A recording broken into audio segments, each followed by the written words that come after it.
Dirty Time with Aston Avery. Stephen Smith is with me, and joining us right now is life coach and therapist Heidi Gammon. So, hello, Heidi. Good morning, Aston and Hi, Heidi. Stephen. How are Lovely you? to see you. Oh, so nice to Very see you. well, thank I Uh, love you. the Madonna hair. Was this in tribute for her birthday? It was, yes. It was. There was definitely some blow drying that went on this morning, ready for it. oh, Channeling Madonna this morning. Vogue. strike a pose, as they say. but that being said, here, Heidi, obviously, how can our listeners start to make changes in their life? And is that what you want to do as well to help our listeners here? Is to change their lives where possible? Well, I think therapy is essentially about change. I think people come to you because they are stuck somewhere in their lives and they need to make some change. But I think with changes, you start small. Like if you want to start losing a bit of weight, you take a healthy lunch to work every day. You start small steps. If you're feeling stuck in somewhere, you talk to someone. Doesn't always have to be a therapist, but you start talking, you start making those changes, but start small so they're less overwhelming. That's quite. There's big stigma still in this country with going to see a therapist. Let's be honest. It sounds as though you're failed in some way if you have to go. But in reality, a lot of businesses now hire them internally, especially in the US. And it's actually someone that's neutral. You can sometimes just take some time out to get an opinion of. I mean, you don't have to do exactly what a therapist does, if I'm correct. Is that right? Absolutely. I mean, essentially, I'm a trained listener. I'm just here to listen, really, and help you make your own conclusions. I'm not out here to dish out advice in any way. That's what I do is I listen and Well, and let people make their own conclusions. yeah, I think that's not nice for people to hear that because people still have this great fear. But what's been really interesting is since you were on last time, and you have a column in Out News Global, and you help people. With some people write in with some questions for you, and if you wouldn't mind helping them today, would you? Absolutely. I love it. Yeah, Hey, absolutely. well, listen, Heidi. So this guy's written in. He's given his name. So listen, he's 18 years old. I've heard this story a million times before, by the way. Comes from a really macho family. His two brothers play amateur football, and he does as well. All his family, including his mother, are a little bit homophobic and make gay jokes. But he's hiding a secret. He's gay himself, and he the other week he came out of JAY Club in Compton Street and Bond Street into a girl he knows from his local town in Essex. And of course, right away he said, no, he's just there with some friends, and feels he got away with it, but now he's wrecked with guilt, and he wants to come out. Is it the right thing to do, Heidi?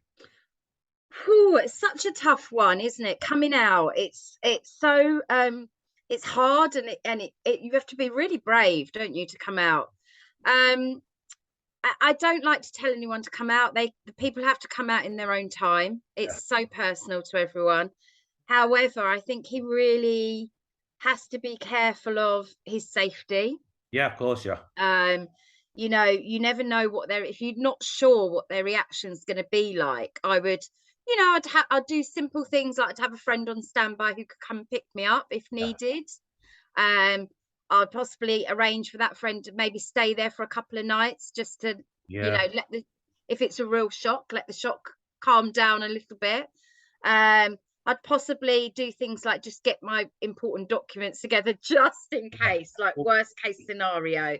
you know One of my friends that came out, similar situation from a rough background, or I mean, it doesn't matter what background you come from. It just, they presume because someone's macho, they're not going to be empathetic. Mhm, But what he did was he spoke to Gay Switchboard first of all and got some mhm. advice off there. I found, and then also he found a housing with the Albert Kennedy Trust because he was 18, and was on standby there for that. As it happened, his dad loves him to death, and it wasn't a problem. He's wanted and he suspected, and it was okay. But I think it's all right. Go tell them somewhere where there's not going to be a huge possible physical violence or anything like that. Maybe do it out of home if you need to, or Yeah. move out of home and then tell them. Because sometimes, Yeah, I mean, I think you're completely right, Stephen. I mean, somewhere neutral is always great. yeah, Um, and yet, to give people a little bit of space afterwards is always a good idea. But I mean, he may be quite surprised, and it may be a really good reaction. And the reaction might be, well, we've known forever, or we might not have known, but we love you and we want you to be happy. So it's a really tough one. There are places now you can actually go to get help now. Especially in central, if you're lucky enough to live in central London or Essex, there are places to go for young people and older people as well. If they become homeless, they can talk to a Stonewall or places like that. London Friend, all of those places are all really great at listening and giving advice and helping. And you just got to know you're not on your own. And I think the most important thing for him is to keep himself safe. Yeah, that's right. Thanks, Heidi. That's great advice for one of our listeners, I have to say here, Heidi. But one thing I want you to know how to deal with, I'm not going to mention any names here, but they tried to put me on a vegan diet, accused me of stealing sunglasses, nicknames me Mr. Extremely Busy, because that's currently a bit of a thing at the moment. We get a lot of Mr. Men characters are coming out here. So how do people deal with something like this? Sorry, I'm not really sure what you mean within terms of making changes. Yeah, in changes and that. Well, it's hard sometimes, I think, to get people to open up in therapy. I'm sorry, I'm still laughing about the Mr. Men. I normally start my sessions by asking people what they've come to therapy for. Which is always a good starting point, what they're coming for to change, really.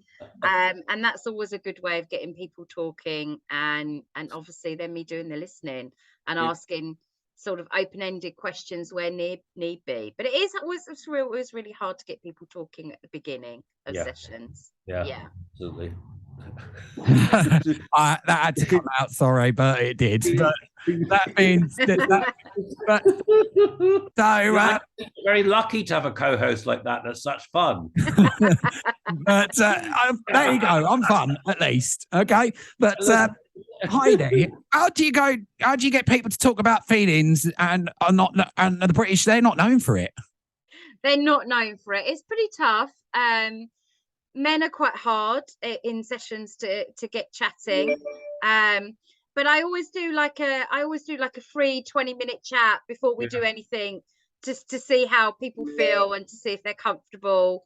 And then I do like a long assessment session at the beginning, where I ask quite a lot of questions, and then that really gets people chatting, and we go from there. Yeah. But it doesn't matter. It doesn't matter if the first session is quite light. That's where I work quite a lot in the long term. So some sessions are quite light, some sessions are quite a little bit deeper, some sessions can get really deep. That's the way it works. You have to trust the process. Listen, Heidi, we have the buzzword, been for quite a while now, is goal setting. Yes. I mean, you've talked about just doing simple one like losing weight, etc. But how easy is it to do goal setting? Well, I think it's one of them things you just have to put it in your diary, I mean, I've got an old-fashioned granny diary, and I put everything in my diary. I even started scheduling my exercising, because otherwise I just don't do it, and I know it makes me feel better. So it's scheduling things in, which sounds terribly boring and nerdy, but I mean, it works for me. I think you just have to find what works for you. Well, Heidi, here's another question that was sent in, if you wouldn't mind answering this now. My best friend, someone she absolutely adore, and she's seeing someone new. And she went to meet him, and right away, she didn't like him. He was a bit flash, full of himself, but she seemed so happy that, of course, she told her that she really liked him and it was great for her. But as in many relationships, the friend started not seeing her so much, and it's been like 4 months and she's seen her like twice, and they used to go out every night. And the other evening, she was out and she saw her friend's boyfriend in the club kissing another girl. Now, she doesn't know what to do about it. Should she go and tell her what she'd seen? She should confront him, or what should she do? Oh, this is such a tough one, Stephen, isn't it? What do you Yeah. do? Oh, well, I'm always a great believer in honesty is the best policy. And I do think that if she's a true friend, she will thank you for it eventually. Maybe not at first. Right away. However, I do understand you don't want her to be angry with you. You could possibly say a friend saw them, which would help, and then you're at least being honest, you know. It's a really difficult one because you don't want to, you always don't want to be in the firing line, and you don't want your friend to be angry with you, and I really understand that, but I do think that she probably would want to know. So maybe say a friend saw them.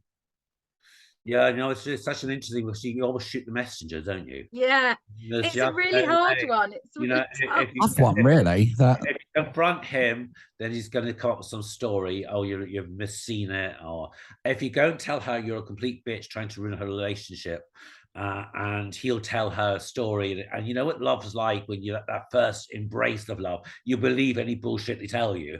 Yeah.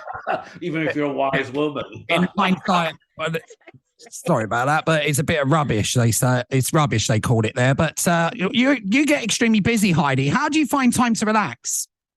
Oh, well, I love to walk. I love to cook. I love to eat.